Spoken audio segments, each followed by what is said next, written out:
Hello everyone. आज हम राज्य शैक्षिक अनुसाधन एवं प्रशिक्षण परिषद की पठन अभियान की गतिविधि पत्रक एक्टिविटी वर्कशीट करेंगे 28 फरवरी की। वर्कशीट नंबर 35 है। क्लास 6 से लेकर 8 तक की है। कोलंबिया देश की कहानी आज हम लोग करेंगे। ये एक बहुत ही अच्छी कहानी है, इसको हम लोग पढ़ेंगे। कोलंबिया के घने जंगलों में एक आदमी रहता था जिसे किताबों से बहुत ही प्यार था। उसका नाम था लुइस। क्या नाम था बच्चों? लुइस। जैसे ही एक किताब खत्म होती तो वो झट से दूसरी पुस्तक घर ले आता। जल्द ही उसका पूरा घर किताबों से भर गया। अब उसकी पत्नी डायना उस पर बहुत गुस्सा करती थी। इतनी किताबों के देखकर वो कहती, इन किताबों का हम क्या करेंगे? क्या उन्हें भात के साथ खाएंगे? इस तरह से वो कहती है कि क्या इन्हें सब्जी के संग खाओगे क्या, तुम जो इतनी किताबें इकट्ठी कर ली। इस तरह से वो उस पर गुस्सा करती है। अब लुइस बहुत देर तक सोचता है कि आखिर इन किताबों का क्या किया जाए। फिर उसके मन में एक अच्छा सा आइडिया आता है।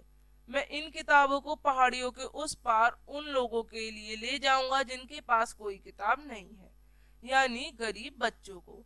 अब वो क्या करता है, गधे पर सारी किताबें रख देता है और दूसरे गधे पर खुद सवार हो जाता है। फिर लुइस ने दो हट्टे कट्टे गधे खरीद लिए। उनके नाम थे अल्फा और बीटा। उसने उनकी पीठ पर किताबें लादने के लिए क्रेट बनाई और उस पर साइन बोर्ड पेंट किया, गधों पर सवार पुस्तकालय। फिर डायना ने क्रेट में पुस्तकें भरी। हर हफ्ते लुइस, अल्फा और बीटा घर दराज जो है पहाड़ियों पर स्थित बिएवान गांव का दौरा करते। इसे हफ्ते में इन टूर्नामेंट नाम के गांव से जानने लगे लोग। अब लुइस सूरज उगने के साथ ही उस गांव की तरफ अपने पुस्तकालय के साथ आगे बढ़ता है। पहाड़ी पर चढ़ते वक्त रास्ता एकदम सुनसान हो गया। वहां केवल चिड़ियों की चहचहाट, तप, धूप और साथ में एक डाकू था। वो कूदता है, कृपया हमें जाने दो।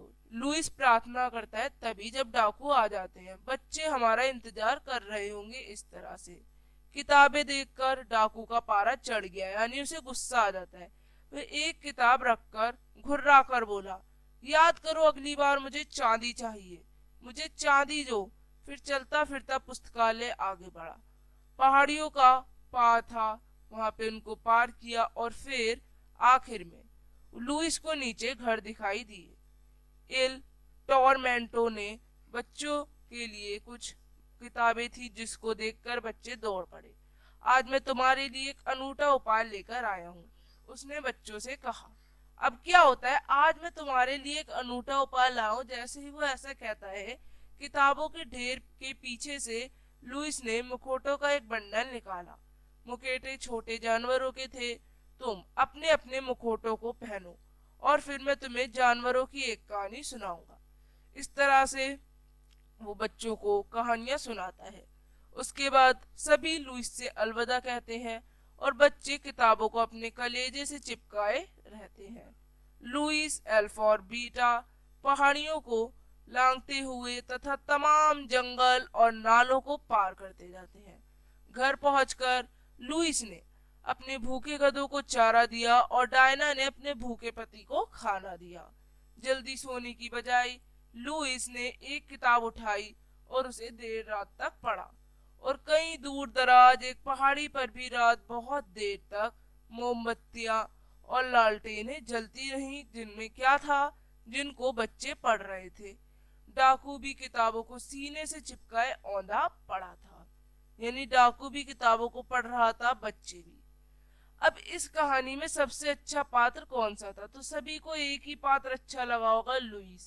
लुइस बहुत अच्छा था, वो किताबें पढ़ना पसंद करता था, वह बच्चों को कहानियां सुनाता था, ईमानदार था, गरीब बच्चों को किताबें देता था और बच्चों से प्यार भी करता था।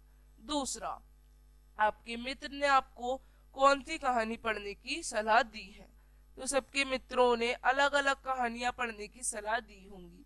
जैसे मैंने यहाँ पे लिखा है, मेरे मित्र ने मुझे पंचतंत्र की कहानी पढ़ने की सलाह दी है।